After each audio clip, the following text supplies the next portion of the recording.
والصلاة والسلام على سيد الأنبياء والمرسلين شفينا محمد صلى الله عليه وسلم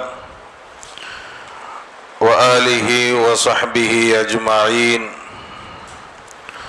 وبعده قال الله تعالى في شأن حبيبه: إن الله وملائكته يصلون على النبي يا أيها الذين آمنوا صلوا عليه وسلموا تسليما. اللهم صل على سيدنا وشفيعنا وحبيبنا ومولانا محمد وعلى آل سيدنا محمد وبارك وسلم عليه. அல்லாஹ் ஜல்லஷானஹு வ தஆலா அவன் நமக்கு செய்த மாபெரும் கிருபை, நம் அனைவரையும் முஸ்லிமாக படைத்து நமது உயிரினும் மேலான கண்மணி தாஹா முஹம்மது முஸ்தபா ஸல்லல்லாஹு அலைஹி வஸல்லம் அவர்களின் சிறந்த சமுதாய மக்களாக அல்லாஹ் நம் அனைவரையும் ஆக்கியதோடு நமது முன்னோர்களாகிய மஷாயிஹ்மார்கள், நாதாக்கள், வலிமார்கள், இமாம்கள், சஹாபா பெருமக்கள் எந்த வழியில் சென்றார்களோ அந்த உண்மையான அஹ்லு சுன்னத் வல் ஜமாத்துடைய கொள்கையின் பிரகாரம் வாழக்கூடிய நல்ல நசீபை அல்லாஹ் நம் அனைவருக்கும் தந்து அருள் புரிந்து, அல்லாஹ் ஜல்லஷானஹு வ தஆலா கடந்த 2-3 தினங்களாக கண்மணி நாயகம் ஸல்லல்லாஹு அலைஹி வஸல்லம் அவர்களின் அங்கு அடையாளமாக இருக்கக்கூடிய ஷமாயிலு திருமதி புனிதமான அந்த ஹதீஸுகளை ஓதுவதற்கும் கேட்பதற்கும் அது சம்பந்தமான விளக்கங்களை பெறுவதற்கும் அல்லாஹ் நமக்கு தௌஃபீக் செய்திருக்கிறான். அல்ஹம்துலில்லாஹ். புனிதமான இந்த மஜ்லிஸை நமக்கு ஏற்பாடு செய்து தந்த நமது ஷைഖுனா வ முர்ஷிதுனா வ முரப்பீனா வ ஹாதீனா நமது சர்க்கார் நாயகம் தவ்வலல்லாஹு அமரஹு மஅ ஸிஹத்தி வல் ஆஃபியா, அல்லாஹ் அவர்களுக்கு நீண்ட ஆயுளையும் சரீர சுகத்தையும் ஆரோக்கியத்தையும் ஆஃபியத்தையும் தந்தருள் புரிவானாக. அதுபோன்று புனிதமான இந்த மஜ்லிஸிற்கு வருகை தந்தவர்கள், இந்த மஜ்லிஸை ஏற்பாடு செய்தவர்கள், இந்த மஜ்லிஸை கண்டுகொண்டிருக்கக்கூடியவர்கள் அத்துணை மக்களுக்கும் அல்லாஹ் ஜல்லஷானஹு வ தஆலா இம்மையிலும் மறுமையிலும் அல்லாஹ் மேலா நற்கூலி வழங்குவானாக. புனிதமிக்க இந்த மஜ்லிஸின் பரக்கத்தினால் இந்த ஊரில் உள்ள அனைவருடைய எல்லாவித பிழைகளையும் மன்னிப்பானாக. புனிதமிக்க இந்த ஷமாயில் மஜ்லிஸின் பரக்கத்தினால் இந்த ஊரில் உள்ள அனைவருக்கும் சரீர சுகத்தையும் ஆரோக்கியத்தையும் ஆஃபியத்தையும் நோயற்ற வாழ்வையும் குறைவற்ற செல்வத்தையும் தந்தருள் புரிவானாக. யார் யாரெல்லாம் நோயினால் சிரமப்பட்டு கொண்டிருக்கிறார்களோ அல்லாஹ் ஜல்லஷானஹு வ தஆலா இந்த ஷமாயில் மஜ்லிஸின் பரக்கத்தினால் அவர்களின் நோய்களை ஷிஃபாவாக ஆக்குவானாக. அல்லாஹ் புனிதமிக்க இந்த ஷமாயில் மஜ்லிஸின் பரக்கத்தினால் இந்த ஊரில் உள்ள அனைவருடைய எல்லாவித ஹலாலான ஹாஜத்துகளையும் நிறைவேற்றி கொடுப்பானாக. எல்லாவித கஷ்டங்களையும் சிரமங்களையும் நீக்கி அல்லாஹ் இந்த ஊரையும் இந்த ஊரில் வாழக்கூடிய மக்களையும் எல்லாவித பலா முசீபத்துகளிலிருந்து பாதுகாத்து நிம்மதியாகவும் சந்தோஷமாகவும் வாழ்வதற்கு அல்லாஹ் தௌஃபீக் செய்வானாக. ஆமீன். அன்பான பெருமக்களே, ஷமாயிலு திருமதி என்ற அருமையான ஒரு கிதாபை நாம் ஓதிக்கொண்டிருக்கிறோம். ஷமாயில்னு சொன்னால் ஸல்லல்லாஹு அலைஹி வஸல்லம் அவருடைய அங்கு அடையாளங்களுக்கு சொல்லப்படும். ஷமாயில் என்று சொன்னால் ரசூலுல்லாஹி ஸல்லல்லாஹு அலைஹி வஸல்லம் அவருடைய அங்கு அடையாளங்கள். திருமதி என்று சொன்னால் இமாம் திருமதி ரஹ்மத்துல்லாஹி அலைஹி அவர்கள் எழுதி இருக்கக்கூடிய இந்த கிதாப் கிட்டத்தட்ட ரசூலுல்லாஹி ஸல்லல்லாஹு அலைஹி வஸல்லம் அவர்களுடைய அங்கு அடையாளங்கள் ஷமாயில் சம்பந்தமாக எழுதப்பட்ட கிதாபுகள் 100க்கும் அதிகமான கிதாபுகள் இருக்குது.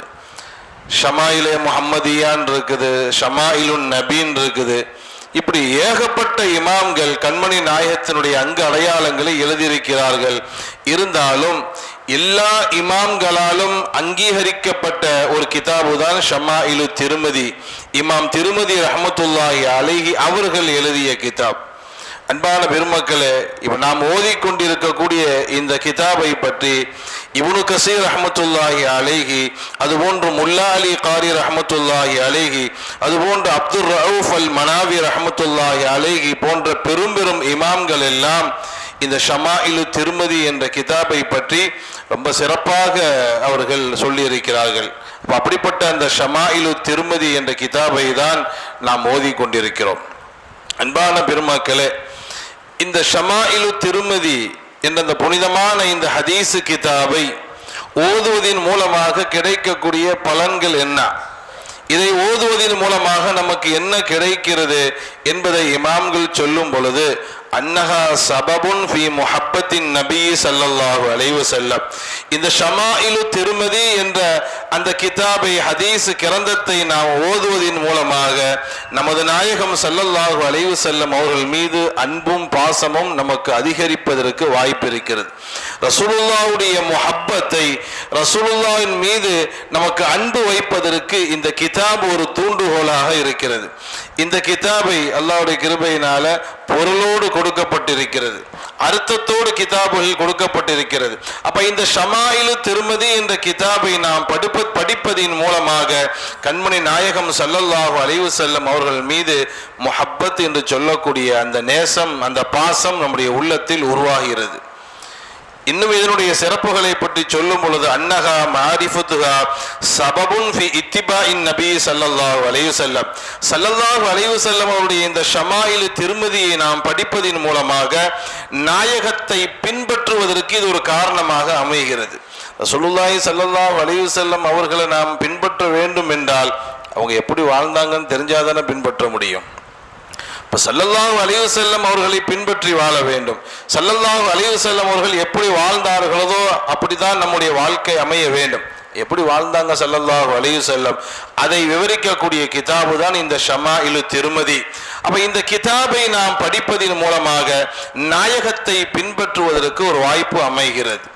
அதுபோன்று அன்னஹா சபபுன் ஃபி ஜியாதத்தில் ஈமான், இந்த ஷமாயிலு திருமதி என்ற கிதாபை ஓதுவதன் மூலமாக ஈமான் இன்னும் அதிகமாக ஆகிறது என்பதாக இமாம்கள் நமக்கு சொல்லி தருகிறார்கள். இப்படி அன்பான பெருமக்களே, ஷமாயிலு திருமதி என்ற புனிதமான இந்த ஹதீஸ் கிதாபை நாம் படிப்பதின் மூலமாக, கேட்பதின் மூலமாக, அந்த மஜ்லிஸில் அமர்வதின் மூலமாக, ஒண்ணுமே தெரியாட்டாலும் பரவாயில்லை, இந்த மஜ்லிஸில் அமர்ந்தால் கூட அந்த மஜ்லிஸின் பரக்கத்தினால் அல்லாஹ் நம்முடைய வாழ்க்கையில் ஒரு 500 கணக்கில் ஹதீஸுகளை ஓதுறோம், ஒரு ஹதீஸுடைய அமலையாவது அல்லாஹ் நம்முடைய வாழ்க்கையில் தந்து விடுவான். அன்பான பெருமக்களை, புனிதமான இந்த ஷமாயில் மஜ்லிஸின் பரக்கத்தினால் நாம் என்னென்ன விஷயங்களை ஓதுகிறோமோ, கேட்கின்றோமோ, அதை அமல் செய்யக்கூடிய, நமது வாழ்க்கையில் கொண்டு வரக்கூடிய நல்ல நசீபை அல்லாஹ் நம் அனைவருக்கும் தந்தருள் புரிவானாக. ஆமீன். அன்பான பெருமக்களே, ஒவ்வொரு நாளும் காலையிலே ஷமாயிலு திருமதியினுடைய பாடங்களை ஓதி அந்த கிதாபில் அந்த அன்றைய தினத்தில் ஓதப்பட்ட பாடத்திற்குரிய விளக்கம் கொடுக்கப்படுகிறது. இன்றைய தினம் நான் பேசுவதற்காக வேண்டி எனக்கு கொடுக்கப்பட்ட தலைப்பை பார்க்கும் பொழுது நிறைய தலைப்புகள் உள்ள வருது. ஷமாயிலு திருமதியில் இன்று ஓதப்பட்ட பாடத்தில் நிறைய தலைப்புகள் வருகிறது. அதனுடைய ஆரம்ப தலைப்பு பாபு மா ஜாஅ ஃபீ சிஃபத்தி ஃபாக்கிஹத்தி ரசூலில்லாஹி ஸல்லல்லாஹு அலைஹி வஸல்லம், ஸல்லல்லாஹு அலைஹி வஸல்லம் அவர்கள் என்னென்ன பழங்களை சாப்பிட்டிருக்கிறார்கள், ஃப்ரூட்ஸ் சம்பந்தமாக ஸல்லல்லாஹு அலைஹி வஸல்லம் அவர்கள் என்னென்ன பழங்களை அவர்கள் சாப்பிட்டிருக்கிறார்கள் என்பது சம்பந்தப்பட்ட ஹதீஸுகள் இன்றைய பாடத்தில் வருவதை நாம் பார்க்கிறோம். அன்பான பெருமக்கள், முதல்ல இந்த ஹதீஸுகளை நாம் பார்க்கும் பொழுது ரசூலுல்லாஹி ஸல்லல்லாஹு அலைஹி வஸல்லம் அவர்கள் 2 பழங்களை ஒன்னா சேர்த்து சாப்பிட்டுருக்கிறாங்க. 2 பழங்களையும் ஒன்னா மிக்ஸ் பண்ணி சாப்பிட்டுருக்கிறாங்க. கான யகுலுல் கிஸ்ஸாஅ பிர்ருதபி, பேரிச்சம்பழத்தையும் வெள்ளரிக்காயும் சேர்த்து சாப்பிட்டுருக்காங்க. பேரித்தம்பழம்னு சொன்னா, ருத்தபுன்னு சொன்னா அந்த செங்காய்னு சொல்லுவாங்க, மஞ்சள் கலர்ல இருக்கும். இப்போ நம்ம பார்க்கக்கூடிய அந்த பேரிச்சம்பழத்துக்கு முன்னாடி உள்ள ஸ்டேஜ் அது ருத்தபுன்னு சொல்லுவாங்க, செங்காய். சவுதியில் இருக்கக்கூடியவங்களுக்கு அந்த பழம் தெரியும், அது தனியான ஒரு டேஸ்ட். இப்போ நாயகம் ஸல்லல்லாஹு அலைஹி வஸல்லம் அவர்கள் பேரீச்சம்பழத்தையும் அதுபோன்று வெள்ளரிக்காயும் சேர்த்து சாப்பிட்டிருக்காங்க. இன்னொரு ஹதீஸில் நாயகம் ஸல்லல்லாஹு அலைஹி வஸல்லம் அவர்கள் பழங்களை சாப்பிட்ட விதத்தை பார்க்கும் பொழுது அக்கலல் பித்தீஹ பிர்ருதபி, பேரீச்சம்பழத்தையும் தர்பூசணியும் சேர்த்து சாப்பிட்டிருக்கிறாங்க. ஸல்லல்லாஹு அலைஹி வஸல்லம் அவர்கள் என்ன செய்தாலும் அதற்கு பின்னணியில் ஆயிரக்கணக்கான மருத்துவங்கள் இருக்கும். ரசூலுல்லாஹ்வுடைய ஒவ்வொரு செயலுக்கு பின்னாடியும் பல ஆயிரக்கணக்கான விஞ்ஞானங்கள் மறைந்திருக்கும். அப்ப நாயகம் ஸல்லல்லாஹு அலைஹி வஸல்லம் அவர்கள் பேரீத்தம்பழத்தையும் வெள்ளரி பழத்தையும் ரெண்டையும் ஜாயின் பண்ணி சாப்பிடுறாங்க. அதுபோன்று பேரீத்தம்பழத்தையும் தர்பூசணி பழத்தையும் சேர்த்து சாப்பிட்டுருக்கிறாங்க. அதுபோன்று பேரீத்தம்பழத்தையும் முலாம்பழத்தையும் சேர்த்து சாப்பிட்டுருக்கிறாங்க. ரெண்டையும் ஜாயின் பண்ணி சாப்பிட்டுருக்கிறாங்க. இதெல்லாம் இன்றைய பாடத்தில் நாயகம் ஸல்லல்லாஹு அலைஹி வஸல்லம் அவர்கள் சாப்பிட்ட பழங்கள் என்ற தலைப்பின் கீழ் சேர்த்து சாப்பிட்ட அந்த பழங்களை நமக்கு சஹாபா பெருமக்கள் அறிவிக்கிறார்கள். அப்ப இன்றைய இந்த நாயகம் ஸல்லல்லாஹு அலைஹி வஸல்லம் அவர்கள் சாப்பிட்ட அந்த பழங்களை பற்றி நாம் பார்க்கும் பொழுது பேரிச்சம்பழம் சாப்பிட்டு இருக்கிறாங்க, தர்பூசணி சாப்பிட்டு இருக்கிறாங்க, வெள்ளரிக்காய் சாப்பிட்டு இருக்கிறார்கள், முலாம்பழம் சாப்பிட்டு இருக்கிறார்கள். இது இன்றைய பாதத்தில் ஓதப்பட்டது. இது போக வேறு சில ஹதீசுகளில் நாயகம் ஸல்லல்லாஹு அலைஹி வஸல்லம் அவர்கள் பேரிக்காய் சம்பந்தமாக, அத்திப்பழம் சம்பந்தமாக, ஆரஞ்சு பழம் சம்பந்தமாக, கிஸ்மிஸ் சம்பந்தமாக, மாதுளை பழம் சம்பந்தமாக நிறைய ஹதீசுகள் சொல்லி இருக்கிறாங்க. இந்த ஹதீஸ்ல இன்றைய ஓதப்பட்ட பாடத்தில் அதுல இல்லை. இன்றைய ஓதப்பட்ட பாடத்தில் பேரீச்சம்பழம், வெள்ளரிக்காய், தர்பூசணி, முலாம்பழம் அவ்வளவுதான் இருக்குது. வேறு சில ஹதீசுகளில் பேரிக்காய், அத்திப்பழம், ஆரஞ்சு பழம், கிஸ்மிஸ், மாதுளை பழம் சில பழங்களை சாப்பிட்டும் இருக்கிறார்கள், சாப்பிட சொல்லியும் இருக்கிறார்கள்.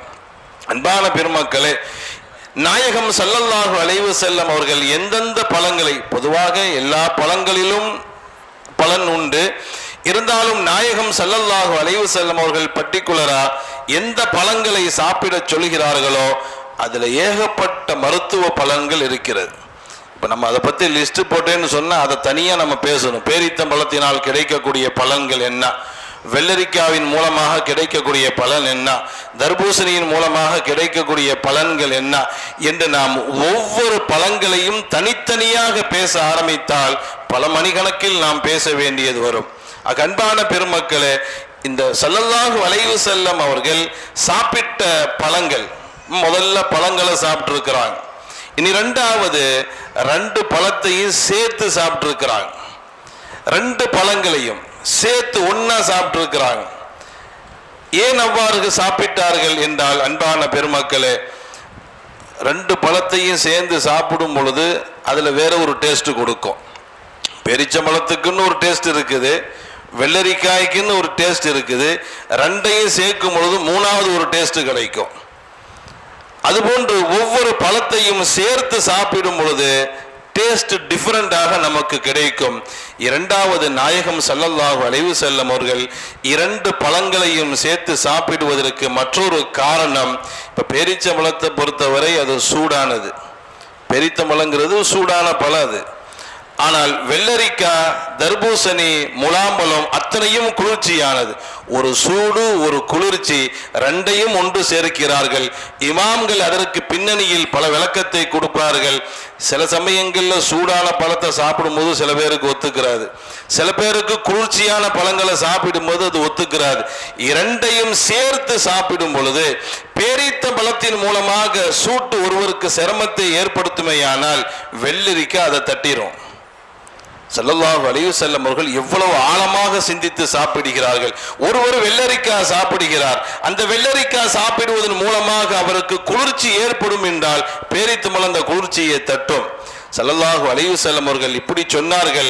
இந்த பேரித்தம்பழத்தையும் வெள்ளரிக்காயும், பேரித்தம்பழத்தையும் தர்பூசணியும் ஒரு சூடு, ஒரு குளிர்ச்சி, 2ஐயும் சாப்பிட்டு விட்டு நாயகம் சொன்னார்கள், நாம் சூட்டை கொண்டு குளிர்ச்சியை தணிப்போம், குளிர்ச்சியை கொண்டு சூட்டை நாம் தணிப்போம்.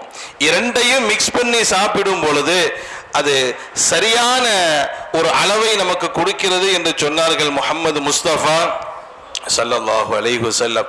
இப்படி நாயகம் ஸல்லல்லாஹு அலைஹி வஸல்லம் அவர்கள் சாதாரணமாக தனித்தனியாக பழங்களை சாப்பிட்டிருக்கிறார்கள், இரண்டு பழங்களையும் சேர்த்தும் சாப்பிட்டிருக்கிறார்கள். அன்பான பெருமக்களே, இப்ப இந்த ஹதீசுகளின் மூலமாக இந்த ஷமாயில் திருமதி இந்த மஜ்லிஸினுடைய நோக்கம் என்ன? இப்ப எதற்காக இந்த ஷமாயில் மஜ்லிஸ் ஏற்பாடு செய்யப்பட்டிருக்கிறது? நாயகம் ஸல்லல்லாஹு அலைஹி வஸல்லம் அவர்கள் எப்படி வாழ்ந்தார்களோ அது போன்று நம்முடைய வாழ்க்கையை அமைக்க வேண்டும். அப்ப இந்த பழங்கள் சம்பந்தப்பட்ட இந்த ஹதீசுகளை நாம் கேட்டதற்கு பிறகு நாமும் பழங்களை சாப்பிட வேண்டும். நாயகம் ஸல்லல்லாஹு அலைஹி வஸல்லம் அவர்கள் எவ்வாறு பழங்களை சாப்பிட்டார்களோ அது போன்று நாம் பழங்களை சாப்பிட வேண்டும். இரண்டாவது, பழங்களை சாப்பிடும் பொழுதும் நாயகம் சாப்பிட்டாங்கிற எண்ணத்துல சாப்பிடணும். இப்போ சாதாரணமாக நம்ம தர்பூசணி வெயில் காலத்தில் சாப்பிடுவோம், அது மாதிரி வெயில் காலத்தில் வெள்ளரிக்காய் சாப்பிடுவோம். எங்கேயாவது ஃபாத்திஹா மௌலுது மஜ்லிஸில் பேரித்தம்பளம் வைத்திருப்பார்கள், பேரித்தம்பளம் சாப்பிடுவோம். ஆனால் என்னைக்காவது இதை நாயகம் சாப்பிட்டாங்க அதனால் நான் சாப்பிட்றேன். தர்பூசணி பழத்தை சாப்பிடும் பொழுது இது வெயில் காலத்துக்கு குளிர்ச்சியாக இருக்கும். என்னுடைய நிலையை சொல்றேன், நான் தர்பூசணி சாப்பிடும் பொழுதெல்லாம் இது வெயில் காலத்துக்கு ரொம்ப குளிர்ச்சி என்ற எண்ணத்தில் நான் சாப்பிட்டு இருக்கிறேன். கண்மணி தாகா சாப்பிட்டார்கள் அதனால் நான் சாப்பிடுறேங்கிற எண்ணம் வரல. இனி நமக்கு வர வேண்டும் அன்பான பெருமக்களே. அப்ப நாயகத்துடைய அந்த பழங்களை பார்க்கும் பொழுது நாயகம் தர்பூசணியை சாப்பிட்டார்கள், நான் சாப்பிடுறேன். வெள்ளரிக்காயை சாப்பிடும் பொழுது கண்மணி தாகா சாப்பிட்டார்கள், நான் சாப்பிடுகிறேன். அந்த நிய்யத்தில் சாப்பிட்டால்தான் அந்த சுன்னத்துடைய நன்மை கிடைக்கும். சாதாரணமாக சொல்வாங்க இல்லையா, நீயத்தை பொறுத்த நீயத்துல் முஃமினி கைரும் மின் அமலிஹி. ஒரு முஃமினுடைய நீயத்து அமலை விட சிறந்தது. சாதாரணமாக நம்ம வீடு கட்டுறோம், வீடு கட்டும் பொழுது ஜன்னல் வைப்பார்கள். எந்த நீயத்தில் வைப்பாங்க? நல்ல காத்து வரணுங்கிறதுக்காக, ஏர் சர்க்குலேஷன், காற்று வருவதற்காக வேண்டி நீயத்து வைப்பார்கள். ஆனால் பள்ளிவாசலில் சொல்லப்படக்கூடிய அந்த பாங்கு என் காதிற்கு கேட்க வேண்டும், அதற்காக நான் ஜன்னலை வைக்கிறேன் என்று வைத்தால் அல்லாஹ் அதுக்கு சவாபை எழுதுறான். அப்ப சாதாரணமாக நாம் தர்பூசணியை சாப்பிடும் பொழுது, வெள்ளரிக்காய் சாப்பிடும் பொழுது, மற்ற முலாம்பழத்தை சாப்பிடும் பொழுது, அது போன்று பேரித்தம்பழத்தை சாப்பிடும் பொழுது ஏதோ சும்மா சாப்பிட வேண்டும் என்ற எண்ணத்தில் சாப்பிட்டால் அந்த பழங்களுடைய பலன் கிடைக்குமே தவிர நாயகத்தினுடைய சுன்னத்து கிடைக்காது. அப்ப நாயகத்தினுடைய சுன்னத், நாயகத்தினுடைய முஹப்பத்தினுடைய அடையாளம் தர்பூசணியை கையில எடுத்தாலே ரசூலுல்லாஹ்வுடைய ஞாபகம் வரணும். வெள்ளரிக்காயை கையில எடுத்தாலே ரசூலுல்லாஹ்வுடைய ஞாபகம் வரணும். பேரித்தம்பழத்தை கையில எடுத்தாலே என் ஹபீபு சாப்பிட்டது அதனால் நான் சாப்பிடுறேன். இதுதான் உண்மையான இஷ்கு முஹப்பத். அன்பான பெருமக்களே, சஹாபாக்கள் அப்படிதான் வாழ்ந்திருக்கிறாங்க. சஹாபாக்கள் ஒவ்வொன்றையும் செய்யும் பொழுது என் ஹபீபு செய்தார்கள் அதனால் நான் செய்கிறேன். ஹஜ்ரத் அனஸ் ரலியல்லாஹு அன்ஹு அவர்களை பற்றி ஒரு செய்தி சொல்லப்படும். ஒரு முறை நானும் நாயகம் ஸல்லல்லாஹு அலைஹி வஸல்லம் அவர்களும் ஒரு விருந்திற்காக வேண்டி நாம் சென்றோம். அந்த விருந்திலே நாயகம் அவர்களுக்கு ஒரு சால்னா வைக்கப்பட்டது. ஸல்லல்லாஹு அலைஹி வஸல்லம் கரண்டியை விட்டு உள்ள எதையோ தேடினார்கள். அப்பொழுது பார்த்தா தெரியுது சொரக்காயை தேடி தேடி எடுக்கிறாங்க.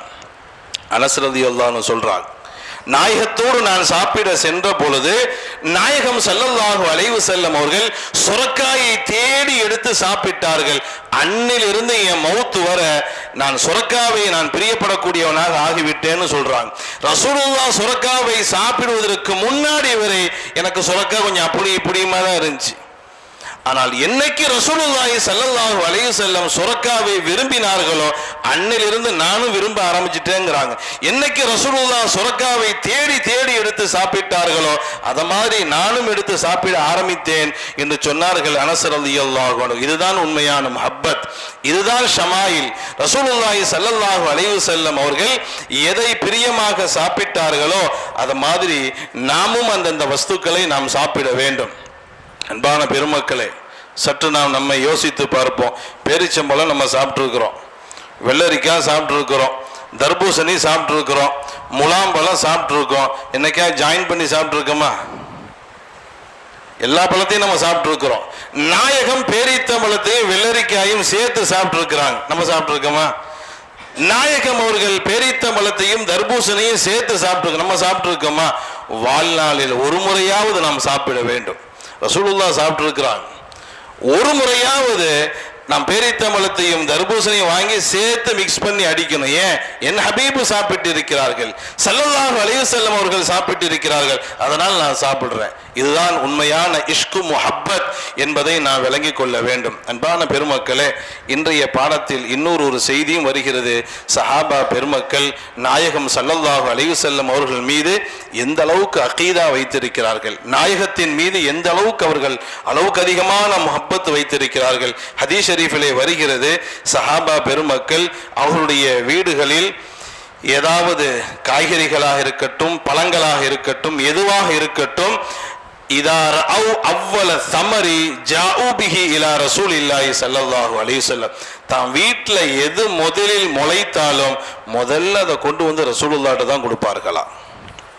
சஹாபாக்களுடைய அகீதா, வீட்டில் என்ன நல்ல காரியம் நடந்தாலும், வீட்டில் எது முளைத்தாலும் முதல்ல அதை கொண்டு வந்து ரசூலுல்லாஹி ஸல்லல்லாஹு அலைஹி வஸல்லம் அவருடைய கையில தான் கொடுப்பார்களாம்.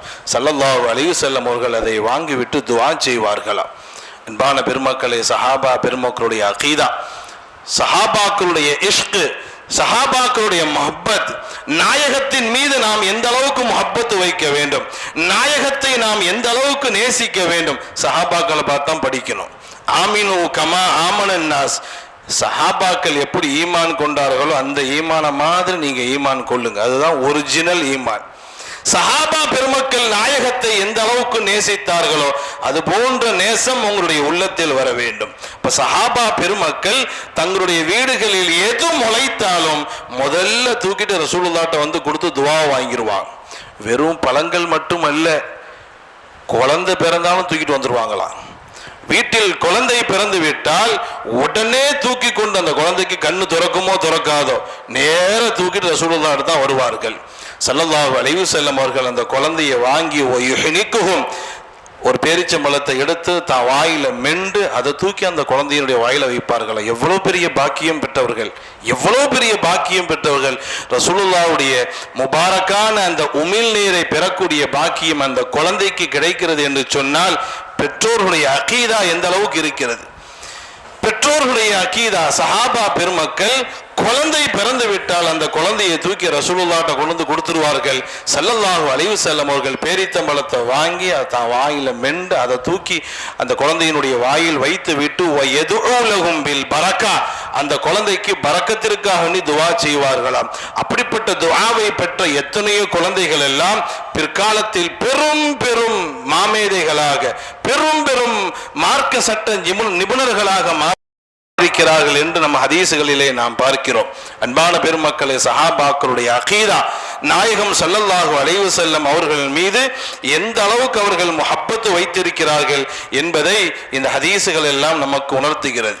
அன்பான பெருமக்களே, நாயகம் ஸல்லல்லாஹு அலைஹி வஸல்லம் அவர்கள் என்ன பழங்களை சாப்பிட்டு இருக்கிறார்களோ அந்த பழங்களை நாம் சாப்பிட வேண்டும். அவர்கள் எந்த முறையில் சாப்பிட்டு இருக்கிறார்களோ அந்த முறையில் சாப்பிட வேண்டும். நாயகம் சாப்பிட்டார்கள் எந்த அந்த உணர்வோடு நாம் சாப்பிட வேண்டும். அல்லாஹ் நம் அனைவருக்கும் தௌஃபீக் செய்வானாக. இனி அடுத்து மா ஜாஅ ஃபீ சிஃபத்தி ஷுர்பி ரசூலில்லாஹி ஸல்லல்லாஹு அலைஹி வஸல்லம், ஸல்லல்லாஹு அலைஹி வஸல்லம் அவர்கள் என்னென்ன குடித்திருக்கிறார்கள், ஸல்லல்லாஹு அலைஹி வஸல்லம் அவர்கள் என்னென்ன குடித்திருக்கிறார்கள் என்பதை பற்றி நாம் பார்க்கும் பொழுது ரசூலுல்லாஹி ஸல்லல்லாஹு அலைஹி வஸல்லம் அவர்கள் கான ஹப்பு ஷராபி இலா ரசூலில்லாஹி ஸல்லல்லாஹு அலைஹி வஸல்லம் அல் ஹுலுவுல் பாரித்.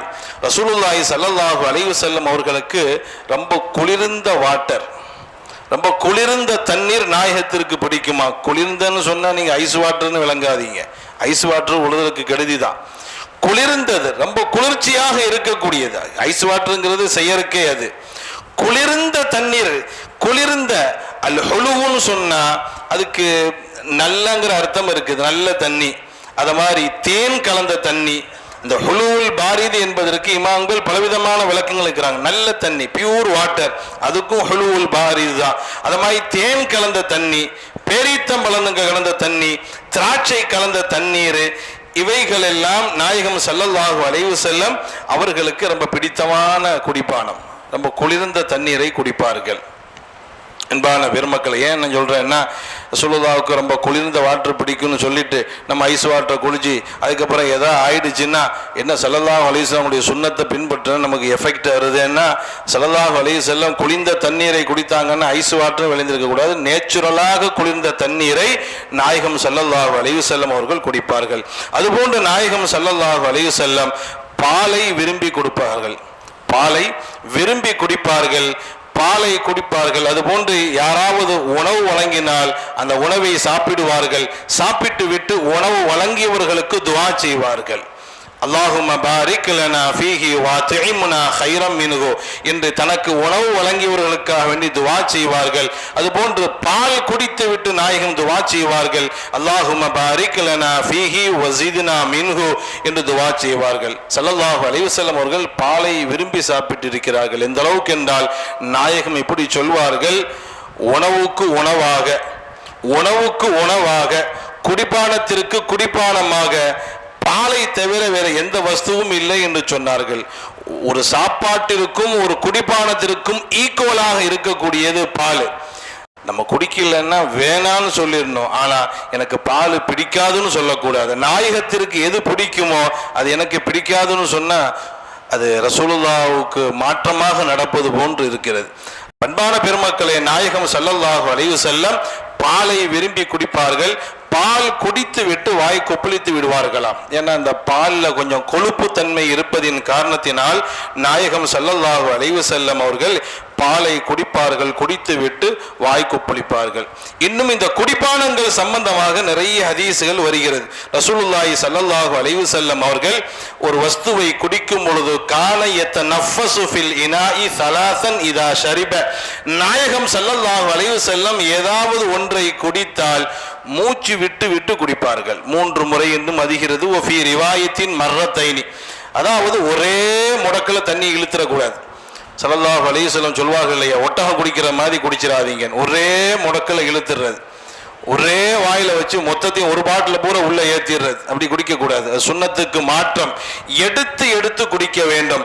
நாயகம் ஸல்லல்லாஹு அலைஹி வஸல்லம் சொன்னார்கள், அது மாதிரி நீங்க தண்ணீரா இருக்கட்டும், எந்த குடிப்பானமாக இருக்கட்டும், ஒரே மூச்சில் குடிக்காமல் எடுத்து எடுத்து குடிப்பது ஹுவ அம்ரஉன் வ அருவா, அது மனதிற்கு இதமானதாகவும் தாகத்தை தணிக்கக்கூடியதாகவும் இருக்கிறது.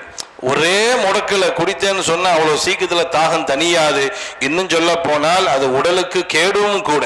எந்த குடிப்பானமாக இருந்தாலும் சூடா இருக்கிறது என்றால் அது ஆறும் வரை நாம் பொறுமையாக இருக்க வேண்டுமே தவிர, அல்லது வேற ஒரு வஸ்துக்களால் நாம் ஆற்ற வேண்டுமே தவிர அதுல ஊதி குடிக்க கூடாது. இதெல்லாம் நாயகத்தினுடைய சுன்னத்தாக இருக்கிறது. ஒரு குடிப்பானம் ரொம்ப டீயா இருக்கட்டும், பாலா இருக்கட்டும், எதுவாக இருக்கட்டும், ரொம்ப சூடா இருக்குதா, ஒன்று ஆறுற வரை பொறுமையா இருக்கணும், அல்லது வேற 2 பாத்திரத்தை வச்சு கிளாஸை வச்சு ஆத்திக்கிற வேண்டியதுதான். மாறாக அந்த உணவில் ஊதி நாம் எதையும் நாம் குடிக்க கூடாது. அதுபோன்று ஸல்லல்லாஹு அலைஹி வஸல்லம் அவருடைய சில ஹதீஸ்களை பார்க்கும் பொழுது சில சமயங்களில் நின்று குடித்ததாகவும் வருகிறது, அமர்ந்து உட்கார்ந்து குடித்ததாகவும் வருகிறது. ஷரிப மிம்மா ஜம்ஸம வஹுவ காயிமுன், ரசூலுல்லாஹி ஸல்லல்லாஹு அலைஹி வஸல்லம் அவர்கள் ஜம்ஸம் தண்ணீரை நின்ற நிலையில் அருந்தினார்கள் என்று ஹதீஸ் வருகிறது. வேறு சில ஹதீஸுகளில் நாயகம் ஸல்லல்லாஹு அலைஹி வஸல்லம் அவர்கள் நின்று கொண்டு தண்ணீர் குடித்ததாக ஹதீஸுகளில் நம்ம பார்க்கிறோம். சில சமயங்களில் ஹதீஸுகள் இரண்டும் வித்தியாசமாக வரும் பொழுது அந்த நேரத்தில் தான் நமக்கு இமாம்கள் ரொம்ப தேவைப்படுகிறார்கள். இன்னைக்கு சில மக்கள் கூட அறியாமையின் காரணத்தினால குரான் இருக்குது, ஹதீஸ் இருக்குது, எதுக்கு இமாம்கள், எதுக்கு ஷாஃபி, எதுக்கு ஹனஃபி, டைரக்டாக குரான் ஹதீஸை பின்பற்றிட்டு போக வேண்டியதுதானே என்றால் சில ஹதீஸுகளை ஏற்று சில ஹதீஸுகளை நாம் மறுக்க வேண்டிய நிலை ஏற்படும் இமாம்கள் இல்லை என்று சொன்னால். அல்லாஹ் ஜல்ல ஷானஹு வ தஆலா குர்ஆனையும் ஹதீஸையும் தெளிவான முறையில் விளங்குவதற்காக வேண்டி அல்லாஹ் நமக்கு 4 இமாம்களை அல்லாஹ் தந்திருக்கிறான். ஹதீஸுகளுடைய இமாம்களை நமக்கு தந்திருக்கிறான். அவர்கள் ஹதீஸுகளை மிக துல்லியமாக சரியாக ஆராய்ந்து நமக்கு அந்த விளக்கத்தை தருகிறார்கள். சில ஹதீஸுகளில் நாம் பார்க்கிறோம் ஸல்லல்லாஹு அலைஹி வஸல்லம் அவர்கள் நின்று கொண்டு தண்ணீர் அருந்திருக்கிறார்கள். இன்னும் சில ஹதீஸுகளை நாம் பார்க்கிறோம் நகா அனிஷ் ஷிராபி காயிமன், நின்ற நிலையில் தண்ணீர் குடிப்பதை, நின்ற நிலையில் எந்த ஒன்றை குடிப்பதையும் நாயகம் தடை செஞ்சிருக்கிறான். சில ஹதீஸுகளில் குடித்ததாக நாம் பார்க்கிறோம், சில ஹதீஸுகளில் நின்று குடிப்பதை தடை செய்திருக்கிறார்கள். ஒரு ஹதீஸில் இப்படியே வருகிறது, லா யஷ்ரிபன் அஹதுக்கும் காயிமன் ஃபமன் நசிய ஃபல் யஸ்தஸ்கி, மறந்தும் கூட நீங்க நின்று கொண்டு தண்ணீர் குடித்து விடாதீர்கள், மறந்து கூட குடிச்சிடாதீங்க. அப்படி மறந்து நீங்கள் நின்று குடித்தால் வாந்தி எடுத்துருங்க ஸல்லல்லாஹு அலைஹி வஸல்லம். அப்ப சில ஹதீசுகளை பார்க்கும் பொழுது உட்கார்ந்து கொண்டுதான் குடிக்க வேண்டும் என்று வருகிறது. ஆனால் சில இடங்களில் நாயகம் ஸல்லல்லாஹு அலைஹி வஸல்லம் அவர்கள் நின்று கொண்டு தண்ணீர் குடித்திருக்கிறார்கள் என்றால் அதற்கு இமாம்கள் விளக்கம் கொடுப்பார்கள். உட்கார்ந்து குடிப்பதுதான் நாயகத்தினுடைய பொதுவான ஒரு சுன்னத்து. அப்ப நாயகன் நின்று கொண்டு குடித்திருக்கிறார்களே என்றால் உட்கார முடியாத சில சூழ்நிலைகள் அங்கு இருந்திருக்கும். நெருக்கடியான இடங்களாக இருந்திருக்கும், அல்ல கீழே நஜீஸான இடமா இருந்திருக்கும், அல்லது கீழே உட்கார்ந்த ஆடைகள் அழுக்காக கூடிய அழுக்கு நிறைந்த இடமாக இருந்திருக்கும். அப்ப நாயகம் ஸல்லல்லாஹு அலைஹி வஸல்லம் அவர்கள் உட்கார்ந்து குடிக்கக்கூடிய வழக்கம் உடையவர்கள் தான். அப்ப நின்று குடித்திருக்கிறார்கள் என்றால் அங்கு ஏதோ உட்கார்ந்து குடிப்பதற்கு சில தடைகள் இருந்திருக்கலாம். பொதுவாக சிறுநீர் கழிக்கும் பொழுது அமர்ந்து கொண்டுதான் சிறுநீர் கழிக்க வேண்டும். ஒரு ஹதீஸில் வருகிறது, பால காயிமன் பாலன் நபியு ஸல்லல்லாஹு அலைஹி வஸல்லம் காயிமன், நாயகம் நின்று கொண்டு ஒரு முறை சிறுநீர் கழித்திருக்கிறார்கள் என்றால் அதற்கு இமாம்கள் 40 விதமான விளக்கங்கள் எழுதுறாங்க. உட்கார்ந்து கொண்டு சிறுநீர் கழிக்க வேண்டும் என்பதற்கு நூற்றுக்கணக்கான ஹதீசுகள் இருக்கிறது. நின்று கொண்டு சிறுநீர் கழித்தார்கள் என்பதற்கு ஒரே ஒரு ஹதீஸ். அந்த ஹதீஸிற்கு கூட இமாம்கள் பலவிதமான விளக்கங்கள் எழுதுறாங்க. ரசூலுல்லாஹ்வுக்கு முட்ல வலி இருந்தது, அல்லது ஒரு குப்பை மேடாக இருந்தது, நஜிசுகள் நிறைந்த பகுதியாக இருந்தது என்று இமாம்கள் பல விளக்கங்கள் நமக்கு சொல்லித் தருகிறார்கள். அப்ப சாதாரணமாக நாம் குடிப்பது என்பது உட்கார்ந்து கொண்டு குடிக்க வேண்டும். அப்ப சில ஹதீசுகளில் நாயகம் ஸல்லல்லாஹு அலைஹி வஸல்லம் அவர்கள் நின்று கொண்டு குடித்திருக்கிறார்கள் என்றால் அங்க தவிர்க்க முடியாத சில சூழ்நிலைகள் இருந்திருக்கும், அதனால் நின்று குடித்தார்கள். அதுவே நம்ம பொதுவான வழக்கமாக நாம் ஆக்கிவிடக் கூடாது. ஆனால் அதே சமயத்தில் ஜம்சம் தண்ணீரை நாம் நின்று குடிக்க வேண்டும். கிபிலாவை முன்னோக்கி நாம் குடிக்க வேண்டும். காரணம், அதற்கும் சில ஹதீஸ்கள் நமக்கு ஆதாரணமாக இருக்கிறது. ஒரு மனிதர் இப்னு அப்பாஸ் ரலியல்லாஹு அன்ஹு அவரிடத்திலே வருகிறார். ஜா ரஜுலுன் இலா இப்னி அப்பாஸ், ஒரு மனிதர் இப்னு அப்பாஸ் ரலியல்லாஹு அன்ஹு அவங்கள்ட்ட வர்றார். இப்னு அப்பாஸ் ரலியல்லாஹு அன்ஹு கேட்கிறாங்க, மின் ஐன ஜேத்த, எங்கிருந்து வர்றேன்னு கேட்கிறாங்க. என்ன சொல்ல வரோம்? சாதாரணமாக நம்ம குடிபானங்களை உட்கார்ந்து குடிக்க வேண்டும். அதே சமயத்தில் ஜம்சம் தண்ணீராக இருந்தால் நின்று கொண்டு அருந்த வேண்டும். கிபிலாவை முன்னோக்கி நாம் அருந்த வேண்டும். இது நமக்கு சஹாபா பெருமக்கள் அவர்களின் மூலமாக இந்த சுன்னத்து நமக்கு கிடைத்திருக்கிறது. அப்போ ஒரு மனிதரை பார்த்து இப்னு அப்பாஸ் கேட்டாங்க ரலியல்லாஹு, எங்கிருந்து வர்றேன்? அப்ப அந்த மனிதர் சொன்னாரு, மின் ஜம்சம், ஜம்சமுடைய அந்த தண்ணீரை நான் குடித்து விட்டு வருகிறேன். இப்னு அப்பாஸ் கேட்டாங்க, ஃபஷரிப்த மின்ஹா கமா யம்பகி, ஜம்சம் தண்ணீரை எப்படி குடிக்கணுமோ அந்த முறை பிரகாரம் குடிச்சியான்னு கேட்கிறாங்க. ஜம்சம் தண்ணீரை எந்த முறை பிரகாரம் குடிக்க வேண்டுமோ அந்த முறை பிரகாரம் ஜம்சம் தண்ணீரை குடித்தீர்களா என்று கேட்கும் பொழுது அந்த மனிதர் ஆச்சரியப்பட்டவராக, ஒரு கைஃப, ஜம்சம் தண்ணீரை குடிப்பதற்கென்று ஒரு முறை இருக்கிறதா? ஜம்சம் தண்ணீரை குடிப்பதற்கென்று ஒரு முறை ஒழுக்கம் இருக்கிறதா? அது என்னவென்று அந்த மனிதர் கேட்க இப்னு அப்பாஸ் ரலியல்லாஹு அன்ஹு சொன்னார்கள், ஃபஸ்தக்பிலில் கிப்லா, நீ ஜம்சம் தண்ணீரை குடிக்கும் பொழுது கிபிலாவை முன்னோக்கி குடிக்க வேண்டும். ஃபுதுகுருல்லாஹ், அல்லாஹ்வை திக்ர் செய்ய வேண்டும். வயிறு நிரம்ப ஜம்சம் தண்ணீரை குடிக்க வேண்டும். மூச்சு விட்டு விட்டு குடிக்க வேண்டும். குடித்ததற்கு பிறகு அல்ஹம்துலில்லாஹ் என்று சொல்ல வேண்டும். ஒரு ஜம்சம் தண்ணீரை குடிப்பதற்கு இத்தனை ஒழுக்கங்களை இப்னு அப்பாஸ் ரலியல்லாஹு அன்ஹு அவர்கள் அந்த மனிதருக்கு கற்றுக் கொடுக்கிறார்கள். கிபிலாவை முன்னோக்கி அல்லாஹ்வை திக்ர் செய்தவனாக வயிறு நிரம்ப அறகுறையா இல்லாம சும்மா ஒரு கிளாஸ் 2 கிளாஸ்ன்னு இல்லாம இதுக்கு மேல என்னால ஜம்சம் தண்ணியை குடிக்க முடியாதுங்கிற அளவுக்கு வயிறு நிரம்ப குடிக்க வேண்டும். மூச்சு விட்டு விட்டு குடிக்க வேண்டும். குடித்து முடித்ததற்கு பிறகு அல்ஹம்துலில்லாஹ்னு சொல்லணும். சொல்லிவிட்டு இப்னு அப்பாஸ் கடைசியாக சொன்னார்கள், நமக்கும் முனாஃபிகீன்களுக்கும் மத்தியில் உள்ள வித்தியாசம், நமக்கும் முனாஃபிகீன்கள் நயவஞ்சர்களுக்கு மத்தியில் உள்ள வித்தியாசம், அவர்கள் ஜம்சம் தண்ணீரை வயிறு நிரம்ப குடிக்க மாட்டார்கள், நாம வயிறு நிரம்ப குடிக்க வேண்டும். முனாஃபிகீன்கள் அப்படி குடிக்க மாட்டார்களாம். பண்பான பெருமக்களே, ஒரு ஜம்சம் தண்ணீரை குடிக்க வேண்டும் என்றால் அதில் கடைபிடிக்க வேண்டிய ஒழுக்கங்களை நமக்கு சஹாபா பெருமக்கள் அறிவித்து தருகிறார்கள். அன்பான பெருமக்களே, அதே இப்னு அப்பாஸ் ரலியல்லாஹு அன்ஹு, ஜம்சம் தண்ணீர் சாதாரண ஒன்று அல்ல. அன்பான பெருமக்களே, ஜம்சம் தண்ணீரில் அல்லாஹ் ஜல்ல ஷானஹு வ தஆலா பலவிதமான மருத்துவ குணங்களை வைத்திருக்கிறான். மட்டுமல்ல, ஜம்சம் தண்ணீரை குடிக்கும் பொழுது கேட்கப்படக்கூடிய துஆக்கள் ஒப்புக்கொள்ளப்படுகிறது. இப்னு அப்பாஸ் ரலியல்லாஹு அன்ஹு அவர்கள் ஜம்சம் தண்ணீரை குடித்து விட்டு அல்லாஹும்ம ர்ஸுக்னி இல்மன் நாஃபிஆ வ ரிஸ்கன் வாசிஆ வ ஷிஃபாஅன் மின் குல்லி தா என்று துஆ செய்வார்களாம். ஜம்சம் தண்ணீரை குடித்து விட்டு இல்மன் நாஃபிஆ வ ரிஸ்கன் வாசிஆ வ ஷிஃபாஅன் மின் குல்லி தா என்ற துஆவை இப்னு அப்பாஸ் ரலியல்லாஹு அன்ஹு அவர்கள் ஜம்சம் தண்ணீரை குடித்து விட்டு துஆ செய்வார்களாம். நமக்கு ஜம்சம் தண்ணீர் குடிப்பதற்குண்டான அந்த நசீப், அந்த வாய்ப்புகள் கிடைக்கும் பொழுது நாம் அதை சரியான முறையில் நாம் பயன்படுத்த வேண்டும். அன்பான பெருமக்களே, அப்துல்லா இப்னு முபாரக் ரஹ்மத்துல்லாஹி அலைஹி அவர்கள் ஜம்சம் தண்ணீரை கையில் எடுத்துவிட்டு சொல்வார்களாம், மாஉ ஜம்சம் லிமா ஷுரிப. நாயகம் சொல்லியிருக்கிறார்கள், எந்த நிய்யத்தோடு ஜம்சம் தண்ணீர் குடிக்கப்படுகிறதோ அந்த நிய்யத்து நிறைவேறும் என்று நாயகம் சொல்லியிருக்கிறார்கள் என்று சொல்லிவிட்டு அப்துல்லா இப்னு முபாரக் ரஹ்மத்துல்லாஹி அலைஹி அல்லாஹும்ம இன்னி அஷ்ரிபுஹு லிஅத்ஷி யௌமல் கியாமா, இந்த ஜம்சம் தண்ணீரை நான் ஏன் குடிக்கிறேன் என்றால் நாளை மறுமையில் எல்லோரும் தாகத்தோடு இருக்கும் பொழுது மாஷர் மைதானத்தில் நான் தாகிக்க கூடாது. ஒவ்வொரு இமாம்களும் ஜம்சம் தண்ணீரை குடிக்கும் பொழுது வித்தியாசமா துவா செஞ்சிருக்கிறாங்க. அப்துல்லா இப்னு முபாரக் ரஹ்மத்துல்லாஹி அலைஹி அவங்க என்ன துவா செய்றாங்க, அல்லாஹும்ம இன்னி அஷ்ரிபுஹு லிஅத்ஷி யௌமில் கியாமா, நாளை மறுமையில் மாஷர் மைதானத்தில் எல்லோரும் தாகத்தால் தவித்து கொண்டிருக்கும் பொழுது இந்த ஜம்சம் என் தாகத்தை தணிக்க வேண்டும், அந்த நிய்யத்திற்காக வேண்டி நான் குடிக்கிறேன் என்று சொல்லிவிட்டு ஜம்சம் தண்ணீரை குடிப்பார்களாம். அன்பான பெருமக்கள், அதுபோன்று சஹாபா பெருமக்களும் இமாம்களும் ஜம்சம் தண்ணீரை குடிக்கும் பொழுது பலவிதமான நிய்யத்துகளை வைத்து குடித்திருக்கிறார்கள். அது ஒரு கிளாஸ் தண்ணியா இருந்தாலும் சரி, ஒரு சொட்டு தண்ணியாக இருந்தாலும் சரி, அந்த அகீதா நம்மிடத்தில் இருக்க வேண்டும். மாஉ ஜம்சம் லிமா ஷுரிப, நாயகம் சொன்னார்களே, எந்த நிய்யத்தில் நீங்கள் ஜம்சம் தண்ணீரை குடிக்கிறீர்களோ அந்த நிய்யத்து நிறைவேறும் என்று சொன்னார்களே, அந்த கண்மணி நாயகத்தினுடைய அந்த ஹதீஸின் மீது முழு ஈமான் வைத்து நாம் ஜம்சம் தண்ணீரை குடிக்கும் பொழுது அதனுடைய பலனை பெறலாம். பெற்றிருக்கிறார்கள் சஹாபா பெருமக்கள்.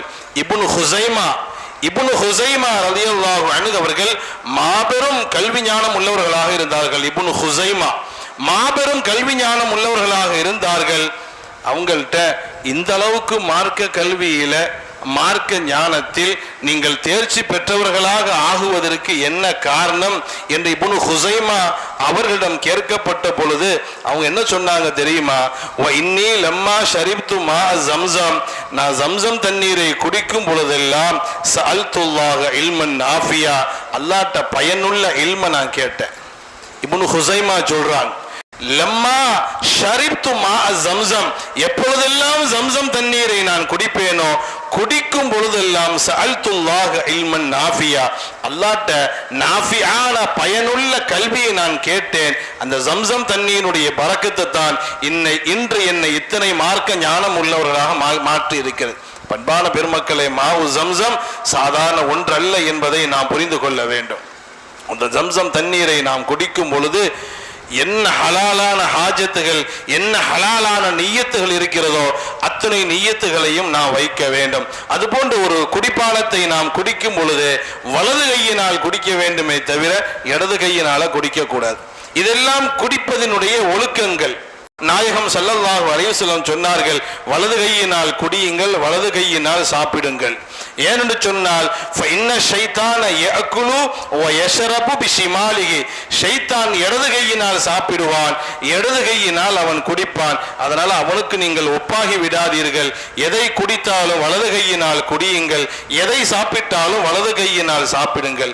கடைசியாக ஏதாவது ஒன்றை நாம் குடித்து விட்டால் துஆ செய்ய வேண்டும், அல்லாஹ்வுக்கு ஷுக்ர் செய்ய வேண்டும். அல்ஹம்துலில்லாஹி அல்லதி சகானா அதுபன் ஃபுராத்தன் பிரஹ்மதிஹி வலம் யஜஅல்ஹு மில்ஹன் உஜாஜன் பிதுனூபினா.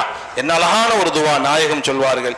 நாம் தண்ணீர் குடிபானங்களை குடித்து விட்டு நம்ம இப்படி துஆ செய்யணும், அல்ஹம்துலில்லாஹ் ரப்பே உன் ரஹமத்தை கொண்டு நான் குடிக்கக்கூடிய தண்ணீரை எனக்கு நல்ல தண்ணீரா நீ ஆக்கி வச்சிருக்கிற.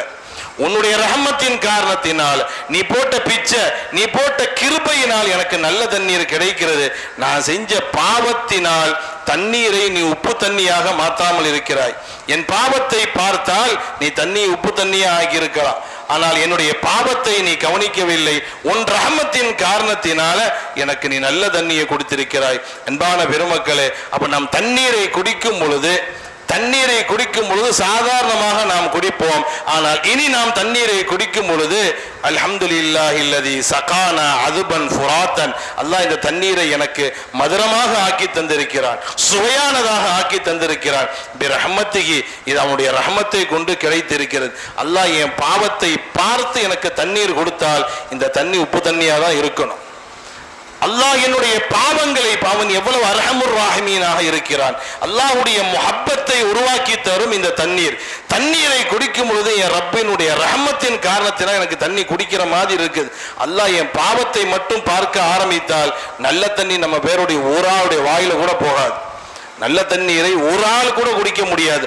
அத்தனை உப்பு தண்ணி, கசந்த தண்ணீரை தான் நாம் குடிக்க வேண்டியது வரும். ஆக அன்பான பெருமக்களே, நான் முடிவுக்கு வருகிறேன்.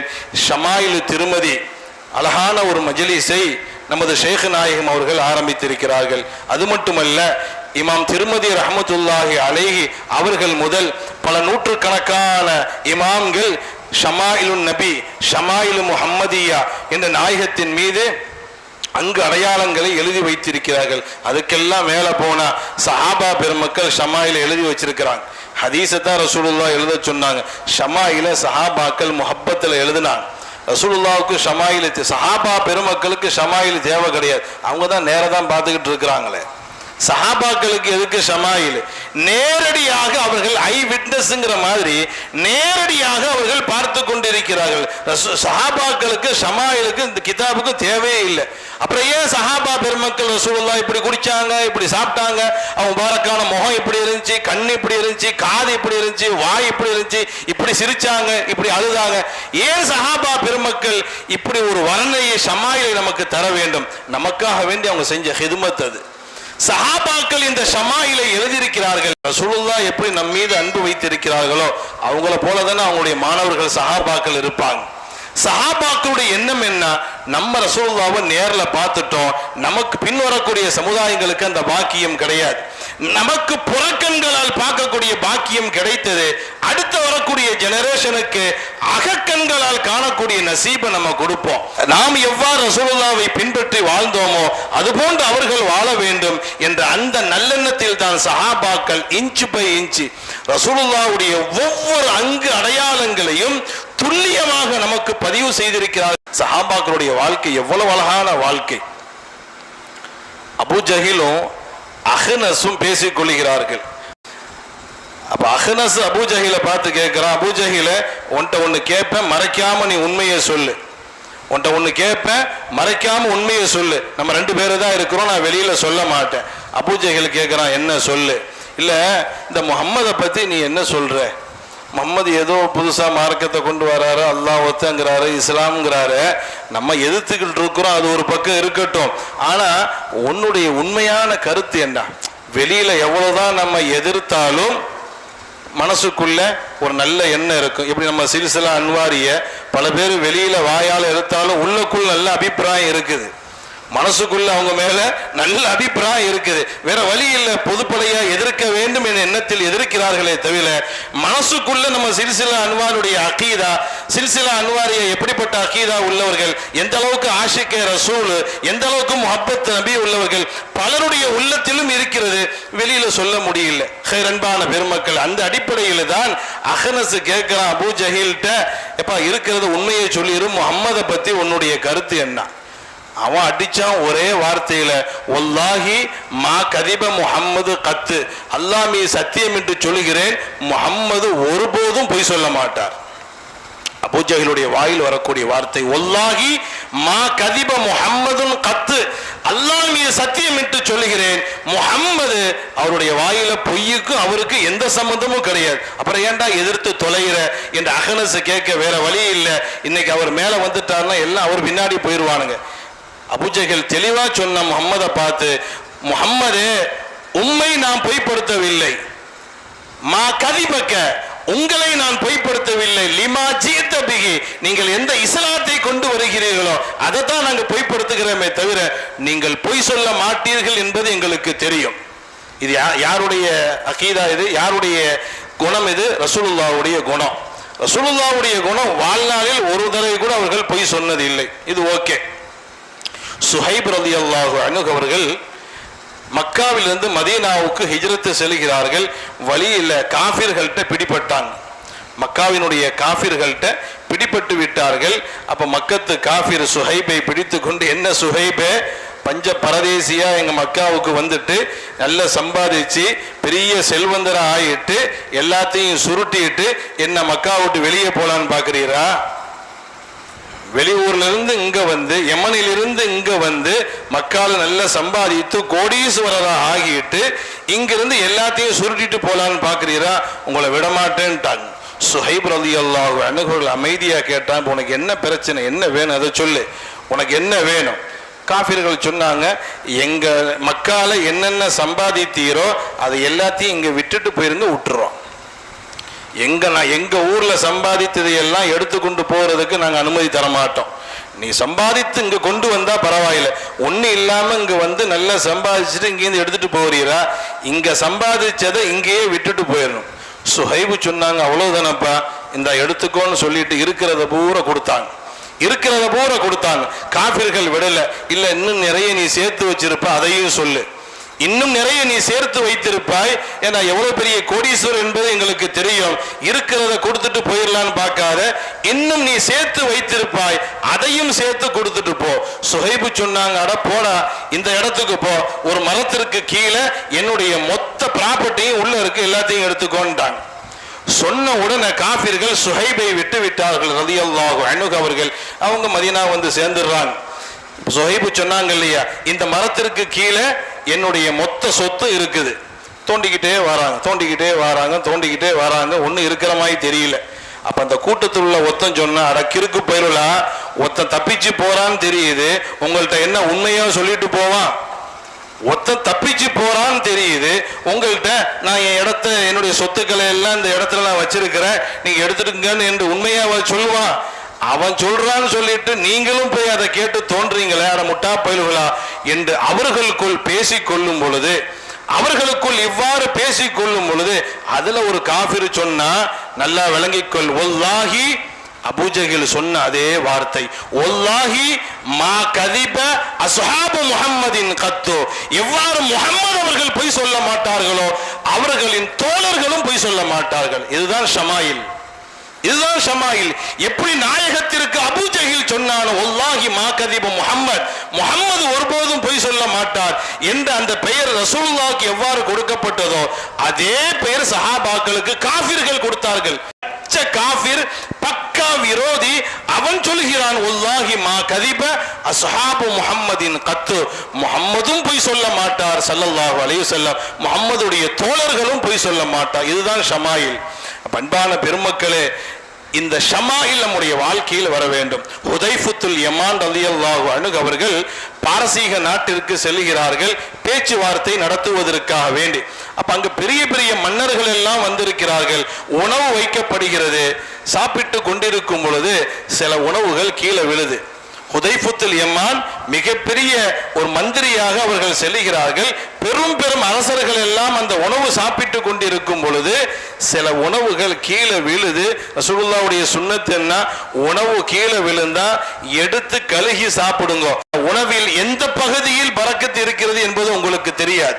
எனவே உணவு கீழே விழுந்து விட்டால் எடுத்து கழுகி சாப்பிடுங்க என்ற அந்த ஹதீஸை ஹுதைஃபத்துல் யமான் எங்க கொண்டு வராங்க?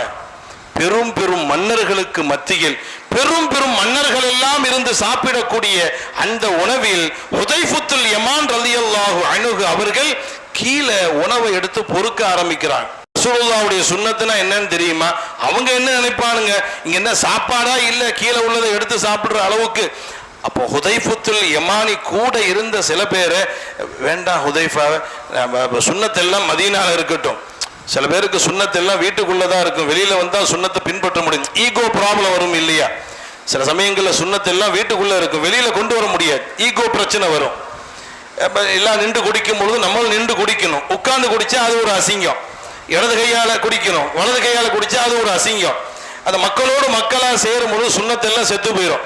அப்ப அந்த மாதிரி ஹுதைஃபத்துல் யமான பார்த்து சொன்னாங்க, மதீனால வச்சு சுன்னத்தை பின்பற்றிக்கலாம், இங்க எல்லாம் மன்னருக்கு பக்கத்துல உட்கார்ந்துகிட்டு இருக்கிறோம், இந்த மாதிரி சாப்பாடு எடுக்கிறதெல்லாம் வேண்டாம் என்று சொன்னும் பொழுது ஹுதைஃபத்துல் யமானுடைய முகம் எல்லாம் செவந்து விட்டது. இந்த வார்த்தையை சொன்னவுடன் ஹுதைஃபத்துல் யமான் ரலியல்லாஹு அன்ஹு அவருடைய முகமெல்லாம் சிவந்து, அத்ருக்கு சுன்னத்த ஹபீபி லிஹாவுலாயில் ஹுமகா, இந்த முட்டாள்களுக்காக வேண்டி என் சுன்னத்தை நான் விடவான்னு கேட்டான். நான் கீழே விழுந்து சாப்பாட்டை எடுத்து பொறுக்கி கழுகி சாப்பிடுறது என் ஹபீபு சொன்ன சுன்னத்து. இந்த சுன்னத்தை நான் செய்வதன் மூலம் இந்த முட்டாளுங்க என்னை தவறாக நினைப்பார்கள் என்பதற்காக வேண்டி நான் என் சுன்னத்தை விட முடியுமான்னு கேட்டாங்க. அத்துருக்கு சுன்னத்த ஹபீபி, என் ஹபீபுடைய சுன்னத்தை நான் விடவா என்று கேட்டார்கள். ஒரு காலமும் என் ஹபீபுடைய சுன்னத்தை நான் விடமாட்டேன். ஒலா அகாஃபு லௌமத்த லாயின், எவன் என்ன நினைச்சாலும் அதை பத்தி எனக்கு கவலை கிடையாது. நீ என்ன பிச்சைக்காரன்னு சொல்லு அல்லது பொறுக்கி திங்கிறாருன்னு சொல்லு, நீ என்ன வேணாலும் சொல்லிக்கோ, எனக்கு அதெல்லாம் பெருசு இல்லை, எனக்கு என் ஹபீபுடைய சுன்னத்து தான் பெருசுண்டான். இதுதான் ஷமாயில். அன்பான பெருமக்களே, அஹ்மத் இப்னு ஹம்பல் ரஹ்மத்துல்லாஹி அலைஹி அவர்கள் ஒரு முறை அதிகாலை நேரம், காலையில சஹருடைய நேரம், குளிப்பு கடமையாயிடுச்சு. திஜிலா நதிக்கரையில் குளிக்க வேண்டும். கடுமையான தண்ணி, குளிராக இருக்கிறது. ஒரே ஒரு ஆடை. ஒன்று ஆடையை கலட்டி விட்டு நிர்வாணமாக குளிக்க வேண்டும், அல்லது ஆடையோடு குளித்தால் மாற்றுவதற்கு வேறு ஆடை இல்லை. குளிப்பு கடமை, தஹஜ்ஜுத் தொழ வேண்டும், ஃபஜ்ர் தொழ வேண்டும், என்ன செய்வது என்று நினைக்கிறார்கள். ஆடையை கலட்டி விட்டு குளிக்கலாமா அல்லது ஆடையோடு குளிக்கலாமா? நிர்பந்தத்தில் நம்ம ஆடையை கலட்டு குளிப்பதில் தவறு இல்லை. ஆனால் ரசூலுல்லாஹ் ஒரு நாளும் நிறுவனமாக குளித்ததாக இல்லை. ஆனால் மார்க்கத்தினுடைய நிர்பந்தம் என்று வரும் பொழுது ஆடையை கலட்டி குளிப்பதில் தவறு இல்லை. ஏன்னா உயிர் போகும் நேரத்தில் பன்றிக்கறி கூட சாப்பிடலாம் இல்லையா? உயிர் போகக்கூடிய நிலையில் இருக்கும் பொழுது ஹலாலான உணவு கிடைக்கவில்லை என்றால் செத்தவைகளை கூட சாப்பிடலாம் என்று மார்க்கம் சொல்லுகிறது. அந்த மாதிரி மாற்று உடை இல்லை, ஒரே ஒரு உடை தான் இருக்கிறது. நிர்பந்தத்திற்கு ஆடைகளை கலட்டி விட்டு நிர்வாணமாக குளிக்கலாம். ஆனால் இமாம் அஹ்மத் இப்னு ஹம்பல் ரஹ்மத்துல்லாஹி அலைஹி அவர்கள் யோசித்தார்கள், ஃபத்வா கூடும் என்று இருக்கிறது, தக்வாவை ஏற்றுக்கொள்ளவில்லை. என் ஹபீப் அவர்கள் வாழ்நாளில் ஒரு முறை கூட நிர்வாணமாக குளித்ததாக இல்லை, அதை நான் எப்படி செய்ய முடியும் என்று அந்த திஜிலா நதியிலே ஆடையோடு உள்ளே இறங்கி விட்டார்கள். கடமையான குளிப்பை குளித்து விட்டார்கள். உடலெல்லாம் நடுங்குகிறது. சாதாரணமா ஆடையை கலட்டிட்டு குளிச்சாவே உடல்ல கடுமையான கூழ் இருக்கும். ட்ரெஸ்ஸோட இறங்குனாங்கன்னா அந்த ட்ரெஸ் காயிற வரை எவ்வளவு சிரமம் இருக்கும். அந்த கடுமையான குளிரோடு குளித்து நடுங்கி கொண்டிருக்கிறார்கள். கொஞ்சம் வெயில் வர்ற வர்ற வர துணிகள் காகிறது. லைட்ட கண்ணை அசறுகிறார்கள். கண்மணி நாயகத்தை கனவிலே காணுகிறார்கள். யா அஹ்மது, அஹ்மதே, என்னுடைய ஒரு சுன்னத்தை நீங்கள் பின்பற்றியீர்கள், அல்லாஹ் உங்களை இமாம்களில் ஒருவராக ஆக்குவான் என்று நாயகம் துஆ செய்கிறார்கள். 4 இமாம்களில் ஒரு இமாமாக அஹ்மத் இப்னு ஹம்பல் ரஹ்மத்துல்லாஹி அலைஹி அவர்கள் ஆகிறார்கள். என்றால் இந்த ஷமாயிலின் மூலமாக நன்மைகள் கிடைக்கும் என்பது மட்டுமல்ல, இமாம்களாக ஆகுவதற்கு கூட அல்லாஹ் நசீபாக்கி வைத்திருக்கின்றான். இறுதியாக ஒரே ஒரு செய்தியை சொல்லி நான் முடிவுக்கு வருவேன். இமாம் அபூ தாவூத் ரஹ்மத்துல்லாஹி அலைஹி அவர்கள் ஒரு கப்பலிலே பயணம் செய்து கொண்டிருக்கிறார்கள். கப்பலில் மேல் தட்டில் அவங்க இருக்கிறாங்க. கீழ்த்தட்டில் திடீரென ஒருவர் தும்மல் போடுகிறார். தும்மல் போட்டுவிட்டு அல்ஹம்துலில்லாஹ் என்று சொல்லுகிறார். சஹாபா பெருமக்கள், இமாம்கள், வலிமார்கள் எந்த அளவுக்கு நாயகத்தினுடைய சுன்னத்தை ஷமாயிலை பின்பற்றுவதில் எவ்வளவு முக்கியத்துவம் கொடுத்திருக்கிறார். குத்துபு நாயகத்தினுடைய ஒரு ஹலீஃபா ஒது செய்யும் பொழுது இந்த காலை கழுகும் பொழுது விரலை கோதி கழுகாதின் காரணத்தினால குத்துபு நாயகம் சொன்னார்கள், அடுத்து இதை போது நீ கழுகினால் ஹிலாஃபத்தை புடுங்கிடுவேன்ட்டாங்க குத்துபு நாயகம் அவர்கள். ஒது செய்யும் பொழுது நாயகம் செய்த ஒது போன்று பரிபூர்ணமாக செய்ய வேண்டும். ஒரு சுன்னத்தை விட்டால் கூட ஹிலாஃபத்தை புடுங்கிடுவேன் என்று குத்துபு நாயகம் அவர்கள் சொன்னார்கள் என்றால் நாயகத்தை அப்படியே பின்பற்றியவர்கள் தான் நமது முன்னோர்களாக இமாம்கள். அப்படிப்பட்ட அந்த வாழ்க்கை வரணுங்கிறதுக்காக வேண்டிதான் நம்முடைய ஷேக் நாயிம் அவர்கள் புனிதமான இப்படி ஒரு ஷமாயில் மஜ்லிஸை ஏற்படுத்தி இருக்கிறார்கள். ஆஷிக்கின்களுக்கு தானே தெரியும் என்னென்ன மஜ்லிஸை ஏற்படுத்த வேண்டும் என்று அவர்களுக்கு தான் தெரியும். அன்பான பெருமக்களே, இமாம் அபூ தாவூத் ரஹ்மத்துல்லாஹி அலைஹி அவங்க இருக்கக்கூடிய அந்த கப்பல்ல கீழ்த்தட்டுல ஒருவர் அல்ஹம்துலில்லாஹ்னு சொல்ல, ஹதீஸ் என்ன சொல்லுது? ஒருவர் அல்ஹம்துலில்லாஹ்னு சொன்னா நீங்க இர்ஹமுக்கல்லாஹ்னு சொல்லுங்கன்னு ஹதீஸ் இருக்குது இல்லையா? இமாம் அபூ தாவூத் ரஹ்மத்துல்லாஹி அலைஹி அவர்கள் அந்த மனிதரிடம் சென்று இர்ஹமுக்கல்லாஹ் என்று சொல்வதற்காக வேண்டி கீழே வருகிறார்கள். அதுக்கெல்லாம் அந்த மனுஷன் வேறொரு படகை பிடித்து கொண்டு போயிட்டார். கீழே அவர்கிட்ட போய் இர்ஹமுக்கல்லாஹ்னு வார்த்தை சொல்லணும். அப்படிதான் ஹதீஸ் வருது. ஒரு முஸ்லீம் இன்னொரு முஸ்லீமுக்கு செய்ய வேண்டிய கடமைகள் 5. அதுல ஒண்ணு என்ன? அவர் இதா கால அல்ஹம்துலில்லாஹ், இதா கால அவர் தும்மல் போட்டு அல்ஹம்துலில்லாஹ் என்று சொன்னால் நீங்கள் இர்ஹமுக்கல்லாஹ் என்று சொல்ல வேண்டும். அந்த ஒரு ஹதீஸை பின்பற்றுவதற்காக வேண்டி மேல் தட்டிலிருந்து இமாம் அபூ தாவூத் ரஹ்மத்துல்லாஹி அலைஹி கீழே வர்றதுக்குள்ள இந்த மனுஷன் ஒரு படகு பிடிச்சிட்டு பாஸ் ஆகிட்டான். உடனே படகோட்டியிடம் எக்ஸ்ட்ரா திருகத்தை கொடுத்து அந்த படகை பிடிக்க சொன்னாங்க. எக்ஸ்ட்ரா ஒரு திருகத்தை கொடுத்து அந்த படகை பிடியுங்கள் என்று சொல்லி இவங்க போய் அந்த படகை பிடித்து, நீங்க கொஞ்ச நேரத்துக்கு முன்னாடி இந்த படகில் இருந்து கொண்டு தும்மல் போட்டு அல்ஹம்துலில்லாஹ்னு சொன்னீங்களா? ஆமா, நான் தான் சொன்னேன். ரசூலுல்லாஹ் சொல்லியிருக்கிறாங்க இர்ஹமுக்கல்லாஹ்னு சொல்ல சொன்னார்கள் என்று சொல்லிவிட்டு திரும்பி வருகிறார்கள். அன்று இரவில் கண்மணி நாயகத்தை ஸல்லல்லாஹு அலைஹி வஸல்லம் அவர்களை கனவில் காணுகிறார்கள். நாயகம் சொன்னாங்க, என்னுடைய ஒரே ஒரு சுன்னத்தை நீ பின்பற்றினீர்கள், அல்லாஹ் ஜல்லஷானஹு வ தஆலா உங்களை மிகப்பெரிய இமாம் அல்லாஹ் ஆக்குவான் என்று துஆ செய்தார்கள். ஹனஃபி மதுஹபினுடைய ஒரு இமாமாக அபூ தாவூத் ரஹ்மத்துல்லாஹி அலைஹி அவர்கள் வருகிறார்கள். அன்பான பெருமக்களே, இப்படி எத்தனையோ வரலாறுகளை நாம் பார்க்க முடியும். ரசூலுல்லாஹி ஸல்லல்லாஹு அலைஹி வஸல்லம் அவருடைய முபாரக்கான அந்த சுன்னத்துக்களை நமது முன்னோர்கள் எந்த அளவுக்கு பின்பற்றி இருக்கிறார்கள். அல்லாஹ் ஜல்லஷானஹு வ தஆலா புனிதமான இந்த ஷமாயில் மஜ்லிஸின் பரக்கத்தினால் நாயகம் எவ்வாறு வாழ்ந்தார்களோ அது போன்று வாழ்வதற்கு அல்லாஹ் நம் அனைவருக்கும் தௌஃபீக் செய்வானாக. இந்த மஜ்லிஸின் கதாநாயகராக இருக்கக்கூடிய நமது ஷேக் நாயகம் அவர்கள் எந்த நோக்கத்திற்காக வேண்டி இந்த மஜ்லிஸை ஏற்பாடு செய்தார்களோ அந்த மஜ்லிஸை பரிபூர்ணமாக்கி தருவதற்கு அல்லாஹ் நம் அனைவருக்கும் தௌஃபீக் செய்வானாக. அல்லாஹ் ஜல்லஷானஹு வ தஆலா புனிதமான இந்த மஜ்லிஸின் பரக்கத்தினால் நம் அனைவரையும் அவனால் ஒப்புக்கொள்ளப்பட்ட நல்ல அடியார்கள் கூட்டத்தில் ஆக்கி அருள் புரிவானாக. சிறப்பான இந்த மஜ்லிஸ் நடைபெறுவதற்கு யார் யாரெல்லாம் உடலாலும் பொருளாலும் எந்தெந்த விதத்தில் உதவியாக இருந்தார்களோ அத்துணை மக்களுக்கும் அல்லாஹ் ஜல்லஷானஹு வ தஆலா இம்மையிலும் மறுமையிலும் மேலா நற்கூலி வழங்குவானாக.